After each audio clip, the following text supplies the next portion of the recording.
ಎಲ್ಲ ಸ್ಪೈಸಸ್ ಅಲ್ಲೂ ಔಷಧೀಯ ಗುಣ ಇದೆ. ಸೋಂಪು ಗ್ಯಾಸ್ಟ್ರಿಕ್ಕಿಗೆ ಒಳ್ಳೇದು, ಜೀರಿಗೆನೂ ಗ್ಯಾಸ್ಟ್ರಿಕ್ಕಿಗೆ ಒಳ್ಳೇದು, ಮತ್ತೆ ಬಹಳಷ್ಟು ಈ ಶುಂಠಿ ಇರ್ಬೋದು, ಬೆಳ್ಳುಳ್ಳಿ ಇರ್ಬೋದು, ಜೀರ್ಣಕ್ರಿಯೆಗೆ ಬೆಳ್ಳುಳ್ಳಿ ಒಳ್ಳೇದು. ಇದಕ್ಕೆ ನಾನೊಂದು 50 ಗ್ರಾಮನ್ನ ಮಾಡಿಟ್ಕೊಂಡಿದ್ದೇನೆ. ಇದೀಗ ನುಣ್ಣಗೆ ರುಬ್ಬಾಗಿದೆ ನೋಡಿ, ಈ ಕನ್ಸಿಸ್ಟೆನ್ಸಿ ಇದೆ. ಆಯ್ತಾ? ಇದಕ್ಕೆ ನಾವು ಆ ಗ್ರೇವಿಯನ್ನು ಹಾಕಿಬಿಟ್ರೆ ರುಬ್ಬಿರೋಂಥ ಗ್ರೇವಿ. ದೋಸೆ ಹಿಟ್ಟನ್ನು ಕೈನಲ್ಲಿ ಸುಮಾರು ಹೊತ್ತು ಇದು ಮಾಡಿ ಲಂಸನ್ನು ತೆಗಿಬೇಕು, ಹಂಗೆಲ್ಲ ಆಗುತ್ತೆ. ಇದೇನಿಲ್ಲ, ನೀರು ಹಾಕಿ ಇಟ್ಬಿಟ್ರೆ ನಮ್ಮ ರಾಗಿ ಮಸಾಲಾ ದೋಸೆ ನೋಡಿ ಸೂಪರ್. ಅದೇ ತರ ಬಂದಿದೆ, ಇಲ್ಲಿ ಹೆಂಗಿದೆಯೋ ಹಾಗೆ ಇದೆ. ಅದೇ ನೋಡಿ. ಹಾಗಾಗಿ ಬರೀ ಬಾಯಿಗೂ ಕೂಡ ಒಂದು ತುಪ್ಪ ಹಚ್ಕೊಂಡು ತಿನ್ಬೋದು. ಹೌದಾ? ಹೌದು, ತುಪ್ಪ ಹಾಕೊಂಡು ಕೂಡ ನಮ್ಮ ಮಿಲೆಕ್ಸ್ ರಾಗಿ ದೋಸೆ. ಅವೆಲ್ಲ ಬೇಡ, ಯಾವುದೇ ಬಣ್ಣ ಇಲ್ಲ, ಏನು ಇಲ್ಲ, ಕಣ್ಣೆದುರಿಗೆ ಎಷ್ಟು ನೀಟಾಗಿದೆ. ಕಲರ್ ನೋಡಿ, ಅಪರೂಪದಲ್ಲಿ ಅಪರೂಪ ಇಂಥವು ನಮ್ಗೆ ಸಿಗೋದು.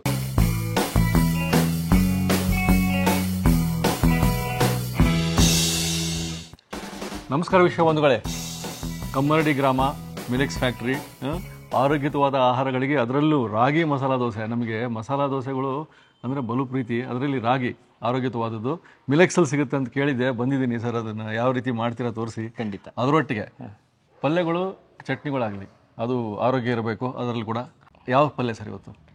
ನಮ್ಮ ರಾಗಿ ಮಸಾಲಾ ದೋಸೆಗೆ, ಮಿಲೆಕ್ಸಿನ ರಾಗಿ ಮಸಾಲಾ ದೋಸೆಗೆ ಪಾಪ್ಡಿ ಪಾಲಕ್ ಸಾಗು ಅಂತ ಹೇಳಿ, ಪಾಪ್ಡಿ ವಾಲ್ ಬೀನ್ಸ್ ಅಂತ ಬರುತ್ತೆ, ರಾಜ್ಮಾ ಬೀನ್ಸ್ ತರನೇ ದೊಡ್ಡ ಇರುತ್ತೆ, ತುಂಬಾ ಪೋಷಕಾಂಶ ಇರುವಂತದ್ದು. ಅದನ್ನ ಹಾಕಿ ಪಾಲಕಿನಿಂದ ಸಾಗು ಮಾಡ್ತಾ ಇದೀವಿ. ಈಗ ದೋಸೆ ಆರೋಗ್ಯವಾಗಿ ಇದ್ಬಿಟ್ಟು ಅದು ಪಲ್ಯ ಅದರೆಲ್ಲ ಕೆಡಿಸಬಾರ್ದು ಅಂತ ಹೇಳ್ತೀವಲ್ಲ. ಈಗ ಫಾರ್ ಎಕ್ಸಾಂಪಲ್ ರಾಗಿಯಲ್ಲಿ ತಗೊಂಡ್ರೆ ಐರನ್, ಕ್ಯಾಲ್ಸಿಯಂ ಎಲ್ಲ ಜಾಸ್ತಿ ಇದೆ.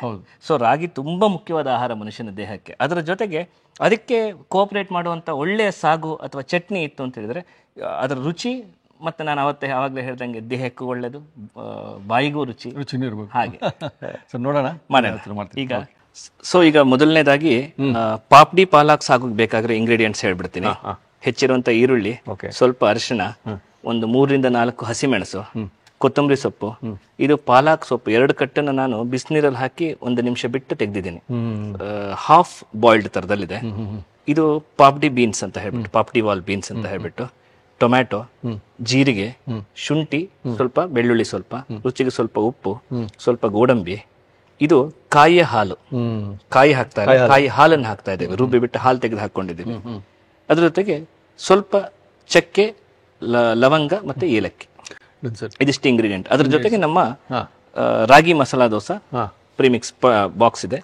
ಸೊ ಇದಕ್ಕೆ ರಾಗಿ, ರೆಡ್ ರೈಸು ಮತ್ತೆ ಮಸಾಲೆ ಪದಾರ್ಥಗಳು, ಅದನ್ನ ಬರೀ ಬಾಯಿಗೆ ತಿಂದ್ರು ಕೂಡ ಇದಕ್ಕೆ ನೀವು ಉಪ್ಪು ಕೂಡ ಹಾಕೋದು ಬೇಡ, ನೀರಿನಲ್ಲಿ ನೆನೆಸಿ ಕಲಸೋದು, 5 ನಿಮಿಷ ಬಿಡೋದು, ಮಾಡುವಂಥದ್ದು. ಅಷ್ಟು ರೆಡಿ ಟು ಈಟ್ ಅದು. ಇದರ ಅಳತೆಯನ್ನು ನಾನು ಹೇಳ್ತಾ ಹೋಗ್ತೇನೆ, ಮಾಡ್ತಾ ಹೇಳ್ತಾ ಹೋಗ್ತೇನೆ. ಈಗ ಫಸ್ಟ್ ನಮ್ಮ ದೋಸೆಯನ್ನ ಹಿಟ್ಟನ್ನು ರೆಡಿ ಮಾಡಿ ಇಟ್ಕೊಂಡ್ಬಿಡೋಣ. ಓಕೆ. ಸೊ ನಾವು ಇದನ್ನ ಪರ್ಚೇಸ್ ಮಾಡಿದ್ರೆ ಈ ರೀತಿ ಹಿಟ್ಟು ಕಲಸೋದು ಇನ್ಸ್ಟಂಟ್. ಹೌದು.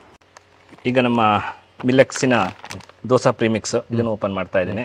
ಸೊ ಓಪನ್ ಮಾಡಿ ಇದೀಗ ನಾನೊಂದು ಇಬ್ಬರಿಗೆ ಮಾಡುವಷ್ಟು ಮಾಡ್ತಾ ಇದ್ದೇನೆ. ಆಯ್ತಾ? ಇದರಲ್ಲಿ ಈಗ 1 ಸೌಂಡ್ ಹಿಟ್ಟಿಗೆ 1, 2, 3 ಸೌಟು, ಅಂದ್ರೆ ಒಂದು 100 ಗ್ರಾಮ್ಸ್ ಅಷ್ಟು ಪೌಡರ್ ತಗೊಂಡಿದ್ದೀನಿ ನಾನು. ನನಗೆ ಒಂದು ಕೈ ಅಳತೆ ಇದೆ, ಹಾಗಾಗಿ ನಾನು ಹಾಕ್ತೇನೆ. ಇದಿಷ್ಟನ್ನು ಹಾಕ್ಬಿಟ್ಟು ಒಂದು ಕಪ್ ಹಿಟ್ಟಿಗೆ 1.5 ಕಪ್ ನೀರು, 1 ಕಾಲು ಅಥವಾ 1.5 ಕಪ್ ನೀರು. ನಾನು 1 ಕಾಲ್ ಅಷ್ಟು ನೀರು ಹಾಕಿಬಿಟ್ಟು ಹಿಂಗ್ ಮಾಡಿ ಇಟ್ಬಿಟ್ರೆ ಆಯ್ತು. 5 ಮಿನಿಟ್ಸ್ ಬಿಟ್ರೆ ತಂತಾನೆ ಲಮ್ಸ್ ಎಲ್ಲ ಏನಿದೆಯಲ್ಲ, ನೀವೇನು ಕೈ ಕಷ್ಟಪಟ್ಟು ಇದು ಮಾಡೋದು ಬೇಡ, ಲಮ್ಸ್ ಎಲ್ಲ ಕ್ಲಿಯರ್ ಆಗುತ್ತೆ. ಅಷ್ಟೊತ್ತಿಗೆ ನಾವು ಪಾಪ್ಡಿ ಪಾಲಕ್ ಸಾಗುನ ರೆಡಿ ಮಾಡ್ಕೊಂಡ್ಬಿಡೋಣ. ಪಾಪ್ಡಿ ಪಾಲಕ್ ಸಾಗು, ಹಾ ಖಂಡಿತ. ಒಲೆ ಹಚ್ಕೊಂಡು ಸ್ವಲ್ಪ ತುಪ್ಪನೂ ಹಾಕ್ಬೋದು, ಇಲ್ಲ ನಾವು ಶುದ್ಧ ಗಾಣದ ಎಣ್ಣೆ ಸ್ವಲ್ಪ ಹಾಕ್ತಾ ಇದ್ದೇನೆ. ಒಂದು 3 ರಿಂದ 4 ಟೇಬಲ್ ಸ್ಪೂನ್ ಅಷ್ಟು ಹಾಕಿದ್ರೆ ಸಾಕಾಗುತ್ತೆ. ಇದಕ್ಕೆ ಸ್ವಲ್ಪ ಜೀರಿಗೆ, ಒಂದು 1/4 ಚಮಚ, ಒಂದು ಅರ್ಧ ಚಮಚದಷ್ಟು ಜೀರಿಗೆ. ಆಯ್ತಾ? ಜೀರಿಗೆ ಸ್ವಲ್ಪ ಕೆಂಪಗಾದ ತಕ್ಷಣ ಅದಕ್ಕೆ ಹಸಿಮೆಣಸೆಲ್ಲ ಹಾಕುವಂಥದ್ದು. ಅರಿಶಿಣ ತುಂಬಾ ಒಳ್ಳೇದು, ದೇಹಕ್ಕೆ ಆಂಟಿಸೆಪ್ಟಿಕ್ ಆಗಿ ವರ್ಕ್ ಮಾಡುತ್ತೆ. ಇನ್ನೊಂದೇನು ಅಂತಂದ್ರೆ ಇಂಡಿಯನ್ ಕ್ಯೂಸಿನ್ ಅಲ್ಲಿ ಮಾತ್ರ ಅರಿಶಿಣ ಯೂಸ್ ಮಾಡೋದು. ನಮ್ಮ ಸ್ಪೈಸಸ್ ಅಲ್ಲೇ ಎಲ್ಲ ಇದೆ. ಹೌದು, ಎಷ್ಟೊಂದು ಎಲ್ಲಾ ಸ್ಪೈಸಸ್ ಅಲ್ಲೂ ಔಷಧೀಯ ಗುಣ ಇದೆ. ಸೋಂಪು ಗ್ಯಾಸ್ಟ್ರಿಕ್ಕಿಗೆ ಒಳ್ಳೇದು, ಜೀರಿಗೆನೂ ಗ್ಯಾಸ್ಟ್ರಿಕ್ಕಿಗೆ ಒಳ್ಳೇದು, ಮತ್ತೆ ಬಹಳಷ್ಟು ಈ ಶುಂಠಿ ಇರ್ಬೋದು, ಬೆಳ್ಳುಳ್ಳಿ ಇರ್ಬೋದು, ಜೀರ್ಣಕ್ರಿಯೆಗೆ ಬೆಳ್ಳುಳ್ಳಿ ಒಳ್ಳೇದು. ಹಿಂದಿನವರು ಭಾರತೀಯ ಅಡುಗೆ ಸಂಪ್ರದಾಯ ಹೇಗ್ ಮಾಡಿದ್ದಾರೆ ಅಂತಂದ್ರೆ ಅದು ಆಹಾರನೂ ಆಗ್ಬೇಕು ಔಷಧಿನೂ ಆಗ್ಬೇಕು ಆ ಆ ಥರದಲ್ಲಿ ಥರ ಮಾಡಿದ್ದಾರೆ. ಈಗ ಇದಕ್ಕೆ ಒಂದು 3 ರಿಂದ 4 ಹಸಿಮೆಣಸು ಹಾಕ್ತಾ ಇದ್ದೇನೆ, ಉದ್ದದಾಗಿ ಹೆಚ್ಕೊಂಡಿರೋಂಥ ಹಸಿಮೆಣಸು.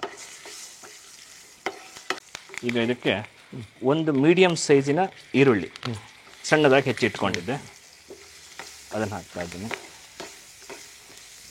ಇದೊಂದು ಸ್ವಲ್ಪ ರೆಡ್ ಆಗಬೇಕು, ಅಲ್ಲಿ ತನಕ ಸಣ್ಣ ಊರಿನಲ್ಲಿ ಹುರಿಲಿ. ಇದಕ್ಕೆ ಈಗ ಒಂದು ಮೀಡಿಯಂ ಸೈಜಿನ ಟೊಮ್ಯಾಟೊ, ಇದನ್ನು ಸಣ್ಣದಾಗಿ ಹೆಚ್ಚಿಟ್ಕೊಂಡಿದ್ದೀನಿ, ಇದನ್ನು ಹಾಕ್ತಾ ಇದ್ದೀನಿ. ಇದಕ್ಕೆ ನಾನು ಅವಾಗಲೇ ಹೇಳ್ದಂಗೆ ಇದರಲ್ಲಿ ಮೇನ್ ಇಂಗ್ರೀಡಿಯೆಂಟ್ ಇದು ಪಾಪ್ಡಿ ವಾಲ್ ಸೀಡ್ ಅಂತ ಹೇಳ್ಬಿಟ್ಟು, ಪಾಪ್ಡಿ ವಾಲ್ ಬೀನ್ಸ್ ಅಂತ ಹೇಳ್ತಾರೆ. ಪಾಪಡಿ ವಾಲ್ ನಿಮ್ಗೆ ಸೂಪರ್ ಮಾರ್ಕೆಟ್ ಅಲ್ಲೆಲ್ಲ ಸಿಗುತ್ತೆ ಇದು. ಈ ತರದ್ದು ಬಹಳಷ್ಟು ಜನಗಳಿಗೆ ಗೊತ್ತೇ ಇರೋದಿಲ್ಲ, ಕೆಲವಷ್ಟು ಜನರಿಗೆ ಗೊತ್ತು. ಇದನ್ನ ಪಲಾವಿಗೆ ಹಾಕ್ತಾರೆ, ಬಿರಿಯಾನಿಗೆ ಹಾಕ್ತಾರೆ, ತುಂಬಾ ಚೆನ್ನಾಗಿರುತ್ತೆ. ಮತ್ತೆ ರುಚಿನೂ ಹೌದು, ಮತ್ತೆ ಪೋಷಕಾಂಶದಲ್ಲೂ ಕೂಡ ಇದು ತುಂಬಾ ಒಳ್ಳೇದು.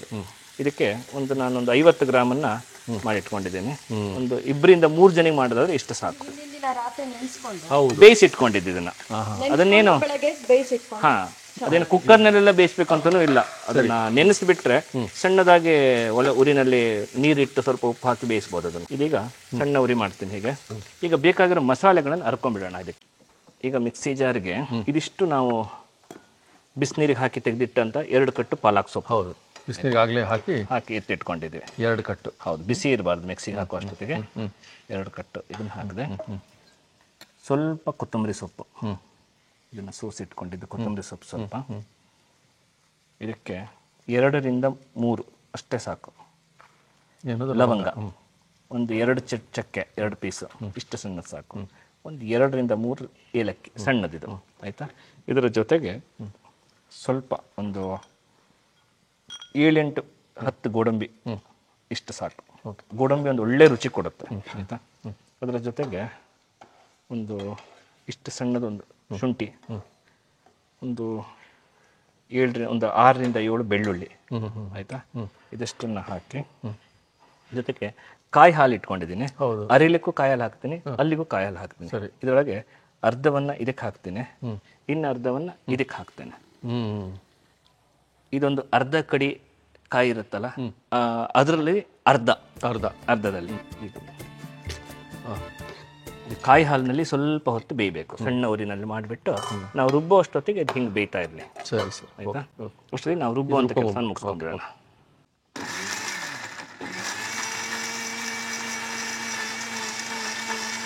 ಇದೀಗ ನುಣ್ಣಗೆ ರುಬ್ಬಾಗಿದೆ ನೋಡಿ, ಈ ಕನ್ಸಿಸ್ಟೆನ್ಸಿ ಇದೆ. ಆಯ್ತಾ, ಇಲ್ಲಿ ಕುಕ್ ಆಗಿದೆಯಲ್ಲ ಇದು. ಹೌದು ಸರ್. ಇದೀಗ ನೋಡಿ ಕಾಯಿ ಹಾಲು ಹಾಕಿದ ದಪ್ಪ ಆಯ್ತು, ಕಾಯಿ ಹಾಲು ದಪ್ಪ ಕನ್ಸಿಸ್ಟೆನ್ಸಿಗೆ ಬಂದಿದೆ. ಈಗ ಎಷ್ಟು ಚೆನ್ನಾಗಿ ಕಾಣ್ತಿದೆ ಸರ್. ಆಯ್ತಾ, ಇದಕ್ಕೆ ನಾವು ಆ ಗ್ರೇವಿಯನ್ನು ಹಾಕಿಬಿಟ್ರೆ ರುಬ್ಬಿರೋಂಥ ಗ್ರೇವಿ. ಹಳದಿ ಇತ್ತು, ಈಗ ಹಸಿರು ಅಂತ. ಹೌದು, ಪಾಲಾಕಿನ ಇದು ಈಗ ದೊಡ್ಡ ಊರಿನಲ್ಲಿ. ಕರೆಕ್ಟ್. ಯಾವ ಫೈನ್ ಡೈನ್ ರೆಸ್ಟೋರೆಂಟು ಬೇಡ, ಮನೆಯಲ್ಲೇ ನೀವು ರೆಸ್ಟೋರೆಂಟ್ ತಲೆ ಮೇಲೆ ಹೊಡೆಯಂಗೆ ಮಾಡ್ಕೋಬಹುದು. ಹೌದು, ರೆಸ್ಟೋರೆಂಟ್ನಲ್ಲಿ ಈ ಟೇಸ್ಟಿಂಗ್ ಪೌಡರು ಇಂಥದ್ದೆಲ್ಲ ಹಾಕಿರಬಹುದು. ಒಂದು ನಮ್ಗೆ ಭಯ ಇರ್ತದೆ ಹಾಕಿರ್ಬೋದಾ? ಹಾಕಲ್ಲ, ಇವಾಗೆಲ್ಲ ಸ್ಟ್ರಿಕ್ಟ್ ಆಗಿದೆ. ಕಲರ್ ನೋಡಿ, ಗ್ರೀನ್ ಕಲರಿಗೆ ಕಲರ್ ಹಾಕೋದೇ ಬೇಡ. ಪಾಲಕ್ ಹಾಕಿದ್ರೆ ಯಾವ ಕಲರ್ ಬಂತು? ಕಣ್ಣೆದ್ರಿಗೆ ಮಾಡಿದ್ದು, ಕಣ್ಣೆದ್ರಿಗೆ ನೋಡಿ ಯಾವ ಕಲರಿಗೆ ಬಂತು. ಯಾವ ಭಯ ಇಲ್ಲದೆ ಆರೋಗ್ಯವಾದ ಒಂದು ಪಲ್ಯ ಯಾವ ಥರ ಮಾಡೋದು ನಾವು ಅಳವಡಿಸ್ಕೋಬೇಕು ಇದು. ಹೌದು, ಖಂಡಿತ. ಇದಕ್ಕೆ ಇನ್ನು ಉಪ್ಪೊಂದು ಹಾಕಿದ್ರೆ ಆಯ್ತು, ಬಿಟ್ರೆ ಆಯ್ತು. 1/4 ಚಮಚದಷ್ಟು ಸಾಕು.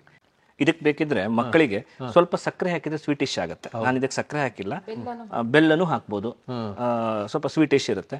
ಈಗ ಈ ನಮ್ಮ ರಾಗಿ ಮಸಾಲೆ ದೋಸೆ ಹೆಚ್ಚಾಗಿ ಈ ಶುಗರ್ ಪೇಷಂಟ್ಸ್ ಎಲ್ಲ ನೈಟ್ ಮತ್ತೆ ಬೆಳಗ್ಗೆ ಹೊತ್ತು ರಾಗಿನ ತಿನ್ನಕ್ಕೆ ಹೇಳ್ತಾರಲ್ಲ, ಅವಾಗ ಯೂಸ್ ಮಾಡ್ತಾರೆ. ಹಾಗಾಗ್ಬಿಟ್ಟು ನಾನು ಇದಕ್ಕೆ ಸಕ್ಕರೆ ಬೆಲ್ಲ ಏನೂ ಹಾಕಿಲ್ಲ. ಅವ್ರಿಗೆ ಇದು ಒಳ್ಳೆ ರೀತಿಯ ರುಚಿ ಆಗುತ್ತೆ ಇದು. ಬಾಬಾ. ಆಮೇಲೆ ಬೀನ್ಸ್ ಅದು ಕೂಡ ಎಷ್ಟು ತುಂಬಾ ಒಳ್ಳೆ ಬೀನ್ಸ್ ಅದು. ಇದೀಗ ಒಂದು 2 ನಿಮಿಷ ಹಿಂಗೆ ಹಾಕ್ತಿದ್ರೆ ಅಷ್ಟೊತ್ತಿಗೆ ನಮ್ಮ ದೋಸೆಯನ್ನು ಮಾಡಿಬಿಡೋಣ. Right sir. ಈಗ ಇದನ್ನು ರೆಡಿ ಮಾಡಿ ಇಟ್ಟಿದ್ದೀನಿ. ತವಾ ರೆಡಿ ಇದೆ. ಇದು ನೋಡಿ, ಈಗ ಲಮ್ಸ್ ಎಲ್ಲ ಇದ್ದಿದ್ದು ಜಸ್ಟ್ ನಾವು ಅವಾಗಲೇ ಇಟ್ಟಿದ್ದು 5 ನಿಮಿಷ ಇಟ್ಟಿದ್ವಿ ಅಷ್ಟೇ. ಲಮ್ಸ್ ಎಲ್ಲ ಹೋಗ್ಬಿಟ್ಟಿದೆ ನೋಡಿ.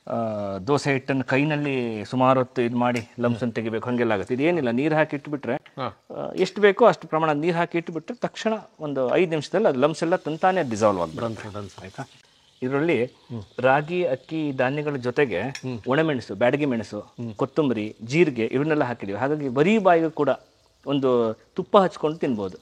ಹೌದು, ತುಪ್ಪ ಹಾಕೊಂಡು ಕೂಡ ನಮ್ಮ ಮಿಲೆಕ್ಸ್ ರಾಗಿ ದೋಸೆ ಬೇಡ. ಇದನ್ನು ಮಾಡೋಣ ಈಗ.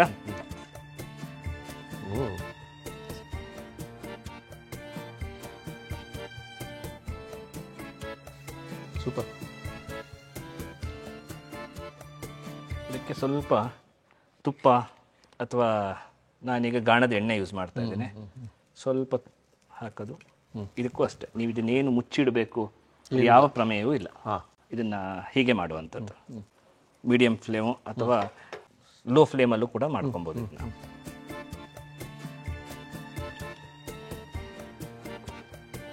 ಈಗ ನಮ್ಮ ಪಾಪ್ಡಿ ಪಾಲಕ್ ಸಾಗು ಕೂಡ ರೆಡಿ ಆಗ್ತಾ ಇದೆ. ಆಲ್ಮೋಸ್ಟ್ ಆಗಿದೆ ಇದು. ಇದನ್ನ ಈಗ ಒಲೆ ಆರಿಸಬಹುದು. ಆರಿಸ್ಬೋದು. ಓಕೆ. ಯಾವುದೇ ಬಣ್ಣ ಹಾಕಿಲ್ಲ, ಏನಿಲ್ಲ.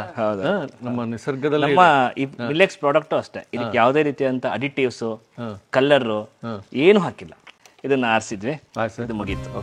ಇದ್ರದ್ದು ಇದಾಯ್ತು, ರೆಡಿ ಆಯ್ತು. ಇನ್ನು ದೋಸೆ ಜೊತೆ ಸರ್ವ್ ಮಾಡಿದ್ರೆ ಆಯ್ತು. ನಮ್ಮ ದೋಸೆನೂ ರೆಡಿ ಆಗ್ತಾ ಇದೆ. ನಮ್ಮ ರಾಗಿ ಮಸಾಲಾ ದೋಸೆ ನೋಡಿ, ಸೂಪರ್ ಸರ್. ಪಿಕ್ಚರ್ ಅಲ್ಲಿ ಇದ್ದ ಹಾಗೆ ಬಂದಿದೆ, ಅದೇ ತರ ಬಂದಿದೆ. ಇಲ್ಲಿ ಹೆಂಗಿದೆಯೋ ಹಾಗೆ ಇದೆ. ಅದೇ ನೋಡಿ, ರಾಗಿಯ ಕ್ವಾಲಿಟಿನೇ ಹಾಗೆ. ಇಲ್ಲೇನಿದೆ ಅದೇ ತರ ನಿಮ್ಮ ಮನೇಲೂ ಹಿಂಗೆ ಬರ್ತದೆ. ಇಲ್ಲಿ ನಮ್ಗೆ ಬಂದಿದೆ ಆಗ್ಲೇ. ಇದರ ಜೊತೆಗೆ ನಮ್ಮ ಪಾಪ್ಡಿ ಪಾಲಕ್ ಸಾಗು ಕೂಡ ಮಾಡಿ ಹಾಕ್ಬಿಟ್ರೆ wow. Ragi masala dosa mix with papdi palak saagu. First taste ನೋಡಿ ಹೇಳಿ. ಯಾವುದೇ ಬಣ್ಣ ಇಲ್ಲ, ಏನು ಇಲ್ಲ. ಕಣ್ಣೆದುರಿಗೆ ಎಷ್ಟು ನೀಟಾಗಿದೆ. ಕಲರ್ ನೋಡಿ, ಹಸಿರು ಕಲರು ಪಾಲಕ್ದು. ಪಾಪ್ಡಿ ಪಾಲಕ್ ಸಾಗು, ಅದರೊಟ್ಟಿಗೆ ಮಿಲೆಕ್ಸ್ನ ರಾಗಿ ಮಸಾಲ ದೋಸೆ. ಯಾರು ಬೇಕಾದ್ರೂ ತಿನ್ಬೋದು. ನೀವು ಯೋಚನೆ ಮಾಡಬೇಕಾಗಿಲ್ಲ, ಚಿಂತೆ ಮಾಡಬೇಕಾಗಿಲ್ಲ, ಡಯಾಬಿಟಿಕ್ಸು, ಶುಗರ್ ಅಂತ. ತುತ್ತನ್ನು ನಾನು ಟೇಸ್ಟ್ ಮಾಡ್ತೀನಿ ವಿತ್ ಅಪರೂಪದಲ್ಲೇ ಅಪರೂಪ ಇಂಥವು ನಮ್ಗೆ ಸಿಗೋದು. ಆ ಅಪರೂಪಕ್ಕೋಸ್ಕರ ನಾವು ಬರ್ತೀವಿ. ನೀವು ಮನೇಲಿ ಇಂಥ ಅಪರೂಪದ ರುಚಿ ನೋಡಿ ಟೇಸ್ಟ್ ಮಾಡಬೇಕು. ಇವತ್ತು ನಾನು ಟೇಸ್ಟ್ ಮಾಡೋ ಭಾಗ್ಯ ಸಿಕ್ಕಿದೆ ರೀ. ಮಲೆನಾಡಲ್ಲಿ ಎಷ್ಟು ದೂರ ಇದು, ಶೃಂಗೇರಿಯಿಂದ ಮತ್ತೆ ಒಂದು ಕಮ್ಮರಡಿ ಅಂತ ಗ್ರಾಮ. ಈ ತುತ್ತನ್ನು ತಿಂದ್ಬಿಟ್ಟು ನಿಮ್ಗೆ ಹೇಳ್ತೀನಿ ಟೇಸ್ಟ್ ಹೆಂಗಿದೆ ಅಂತ.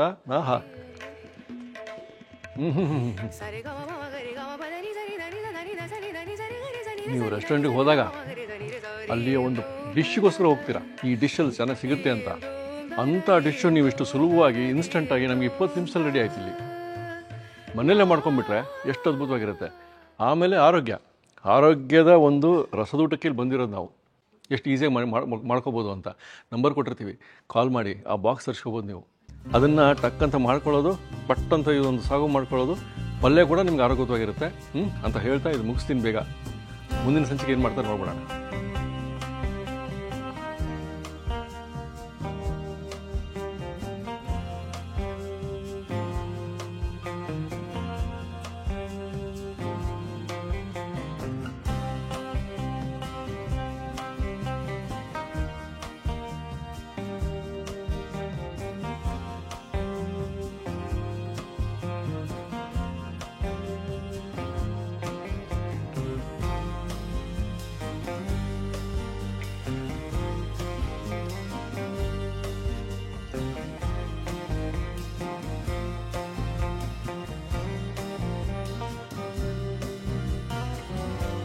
ಇನ್ನೂ ಅನೇಕ ಸ್ವಾದಿಷ್ಟ ರೆಸಿಪಿಗಳಿಗಾಗಿ ಸಬ್ಸ್ಕ್ರೈಬ್ ಮಾಡುವುದನ್ನು ಮರೆಯಬೇಡಿ.